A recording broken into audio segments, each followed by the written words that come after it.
Thunder Bay Autosport Club, or TBAC for short, has been hosting ice racing events longer than any other club in Canada. Ice racing is unlike any other form of motorsport. It's all about car control and discipline.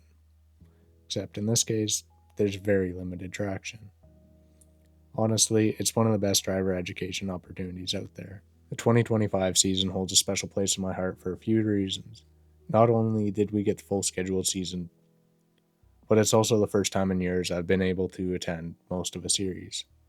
I used to drag race when I was younger, but I don't ever remember racing more than 10 weekends in a season. This year, I decided to step up and document the action. In my searches, I noticed that not much coverage has been posted on the ice racing in our area and in general. There's been a lack of coverage. Sure, there's a few GoPro videos and some trackside footage, but I feel like our car club needed more exposure. With the rise of ice drifting and the increasing popularity of winter motorsports on social media, I was hoping that by sharing our competitive door-to-door racing series, we can spark interest among people that might not even know it exists. I've gained a more broad audience from my time shooting in the States, and maybe that'll influence newcomers to either try ice racing or even go check out their local events. One day I'd love to visit Minnesota to go see how their ice racing events compared to ours. The winter of 2024 was tough. We couldn't host a single event due to the lack of ice, so it felt great to get back out there. Even if the conditions weren't ideal, the track ended up being more of an oval than anything else because of the lack of snow, but we made it happen. After the first event, we had Gary Adamko leading the studded class in the number 57 Honda Civic, and in the rubber to ice, we had Lucas Lazari in the number 3 Civic. It was clear that the EG Civics were dominating at this point, and our buddy Joel was sitting in 4th place. Getting them on the inside before the straight, and then lining them up inside the straight, and then going. Or, yeah, you gotta wait it out, and you gotta switch back on them. Almost every one of my passes has been on the corner after the straight, because I'll take the inside on the straight, and then just work the brakes. Yeah, and wait then, for them to slide wide. And then let them, and then just take the inside, but they don't make it easy. No, when you got no left turns, it's hard to pass. Definitely up acceleration out of the corners. It makes such a big difference, because like I feel like every time we'll come into the corner and I'll exit faster every time. Because then I was chasing the accent on his bumper for like 3 laps there, and like I was like almost touching, and then there's the one where I drifted and I was like right close. I had to hit the brake so I wouldn't hit him, and then I got the inside on him there. But a few events later, Mother Nature blessed us with much needed snow, allowing us to change the track layout to something more technical.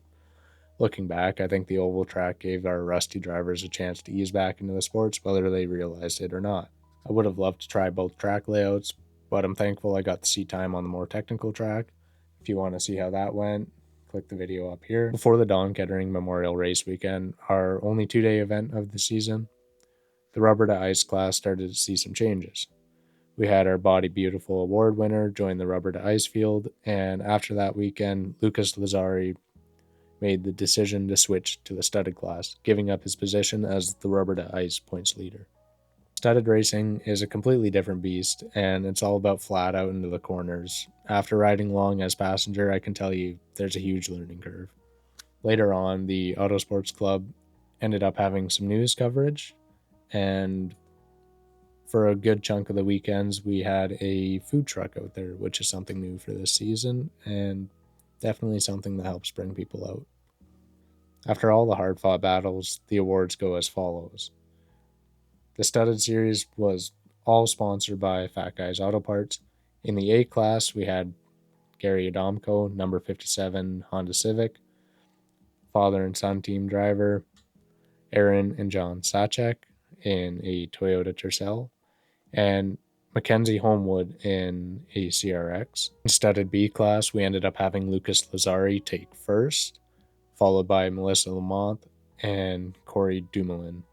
Into the modified class, or X class, we had Glenn Brown in the number 67 CRX take the win, followed by Curtis Stye in a 4G63 powered Eagle Talon, I believe, and third place being Rob Dow. Not only did Glenn Brown take the victory for X Class. He was also the overall points leader for studded in general. Now, the Dougal Media sponsored Rubber to Ice Class. Fred Henney and Manessa Ladua, in a Hyundai accent, team driving, took the victory. Manessa was also the Rookie of the Year in Rubber to Ice. Second place, we had Thomas Quinn in the 666 CRX. In the EK hatch, Joel ended up taking third place. This was the car I sponsored and documented the most, so it was great to see him receive an award for his hard work. Who knows what next year will bring, but for now, I'm focused on building up one of my cars, and my eyes are definitely locked in on the Rookie of the Year award.